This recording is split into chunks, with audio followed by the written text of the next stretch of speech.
Welcome to the locked room. Stories from the golden age of mystery and crime fiction. I'm Mardell, reading The Case of Jennie Brice by Mary Roberts Reinhardt. Chapter 13. The prosecution produced many witnesses during the next 2 days. Shantyboat Tim's story withstood the most vigorous cross-examination. After him, Mr. Bronson from the theater corroborated Miss Hope's story of Jennie Brice's attack of hysteria in the dressing room, and told of taking her home that night. He was a poor witness, nervous and halting. He weighed each word before he said it, and he made a general, unfavorable impression. I thought he was holding something back. In view of what Mr. Pittman would have called the denouement, his attitude is easily explained, but I was puzzled then. So far, the prosecution had touched but lightly on the possible motive for a crime, the woman. But on the third day, to my surprise, a Mrs. Agnes Murray was called. It was the Mrs. Murray I had seen at the morgue. I've lost the clipping of that day's trial, but I remember her testimony perfectly. She was a widow, living above a small millinery shop on Federal Street, Allegheny. She had one daughter, Alice, who did stenography and typing as a means of livelihood. She had no office and worked at home. Many of the small stores in the neighborhood employed her to send out their bills. There was a card at the street entrance beside the shop, and now and then strangers brought her work. Early in December, the prisoner had brought her the manuscript of a play to type, and from that time on he came frequently, sometimes every day, bringing a few sheets of manuscript at a time. Sometimes he came without any manuscript and would sit and talk while he smoked a cigarette. They had thought him unmarried. On Wednesday, February 28th, Alice Murray had disappeared. She had taken some of her clothing, not all, and had left a note. The witness read the note aloud in a trembling voice. "Dear Mother, when you get this, I shall be married to Mr. Ladley. Don't worry. Will write again from New York. Lovingly, Alice." From that time until a week before, she had not heard from her daughter. Then she had a card mailed from Madison Square Station, New York City. The card merely said, "Am well and working, Alice." The defense was visibly shaken. They had not expected this, and I thought even Mr. Ladley, whose calm had continued unbroken, paled. So far, all had gone well for the prosecution. They had proved a crime, as nearly as circumstantial evidence could prove a crime, and they had established a motive. But in the identification of the body, so far they had failed. The prosecution rested, as they say, although they didn't rest much, on the afternoon of the third day. The defense called, first of all, Eliza Schaefer. She told of a woman answering the general description of Jennie Brice, having spent 2 days at the Schaefer farm at Horner. Being shown photographs of Jennie Brice, she said she thought it was the same woman, but was not certain. She told further of the woman leaving unexpectedly on Wednesday of that week from Thornville. On cross-examination, being shown the small photograph, which Mr. Graves had shown me, she identified the woman in the group as being the woman in question, as the face was in shadow. She knew it more by the dress and hat. She described the black and white dress and the hat with the red trimming. The defense then called me. I had to admit that the dress and the hat as described were almost certainly the ones I had seen on the bed in Jennie Brice's room the day before she disappeared.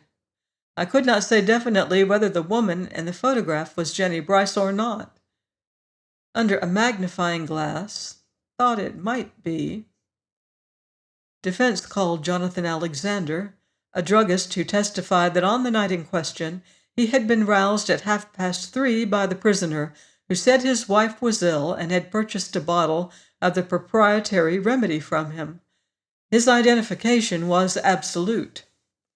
The defense called Jennie Brice's sister and endeavored to prove that Jennie Brice had had no such scar.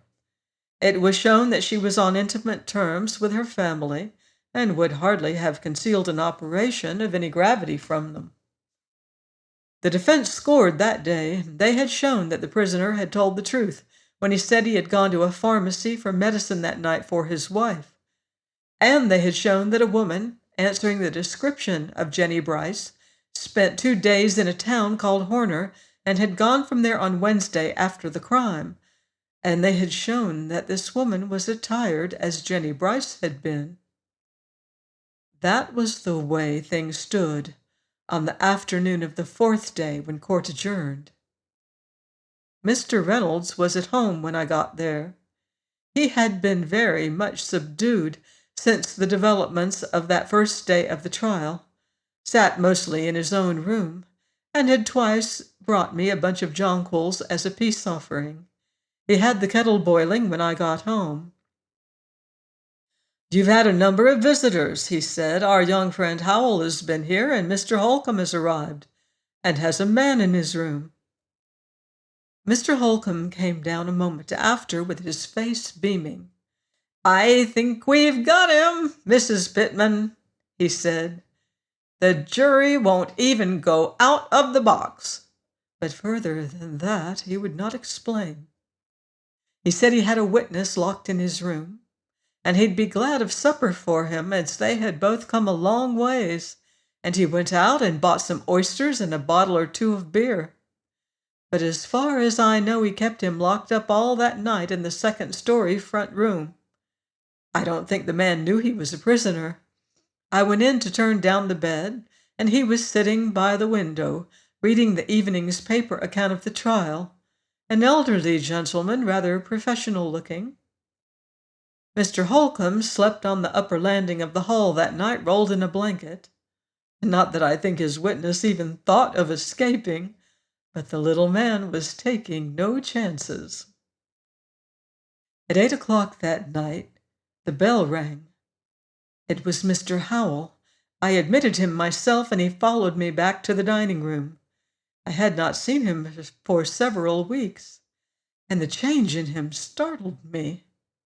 He was dressed carefully, but his eyes were sunken in his head, and he looked as if he had not slept for days. Mr. Reynolds had gone upstairs, not finding me socially inclined. "You haven't been sick, Mr. Howell, have you?" I asked. "Oh, no, I'm well enough. I've been traveling about, those infernal sleeping cars." His voice trailed off, and I saw him looking at my mother's picture, with the jonquils beneath. "That's curious," he said, going closer. "It looks almost like Lida Harvey." "My mother," I said simply. "Have you seen her lately?" "My mother?" I asked, startled. "No, Lida." "I saw her a few days ago." "Here?" "Yes, she came here, Mr. Howell, 2 weeks ago. She looks badly, as if she's worrying." "Not about me?" he asked eagerly. "Yes, about you. What possessed you to go away as you did? When her uncle accused you of something, you ran away instead of facing things like a man." "I was trying to find the one person who could clear me, Mrs. Pittman." He sat back with his eyes closed. He looked ill enough to be in bed. "And you succeeded?" "No." I thought perhaps he had not been eating, and I offered him food as I had once before. But he refused it, with a ghost of his boyish smile. "I'm hungry, but it's not food I want. I want to see her." I sat down across from him and tried to mend a tablecloth, but I could not sew. I kept seeing those two young things, each sick for the sight of the other, and from wishing they could have a minute together, I got to planning it for them. Perhaps, I said finally, if you want it very much, and if you will sit quiet and stop tapping your fingers together until you drive me crazy, I might contrive it for you. For 5 minutes, I said, not a second longer. He came right over and put his arms around me.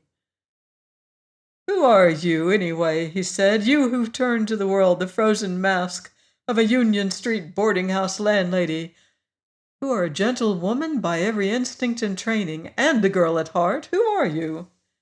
I'll tell you what I am, I said. I'm a romantic old fool, and you'd better let me do this quickly, before I change my mind. He freed me at that, but he followed me to the telephone and stood by while I got Lida. He was in a perfect frenzy of anxiety, turning red and white by turns, and in the middle of the conversation taking the receiver bodily from me and holding it to his own ear. She said she thought she could get away. She spoke guardedly, as if Alma were near, but I gathered that she would come as soon as she could, and from the way her voice broke, I knew she was as excited as the boy beside me. She came, heavily coated and veiled, at 10:15 that night, and I took her back to the dining room where he was waiting. He did not make a move toward her, but stood there, with his lips white, looking at her. And at first she did not make a move either, but stood and gazed at him, thin and white, a wreck of herself. Then, "Al!" she cried, and ran around the table to him as he held out his arms. The schoolteacher was out. I went into the parlor bedroom and sat in the cozy corner in the dark. I had done a wrong thing, and I was glad of it. And sitting there in the darkness, I went over my own life again. After all, it had been my own life. I had lived it. No one else had shaped it for me. And if it was cheerless and colorless now, it had had its big moments. Life is measured by big moments. If I let the two children in the dining room have 15 big moments instead of 5, who can blame me? Join me next week as the plot thickens on The Locked Room. In the meantime, beware of footsteps in the dark.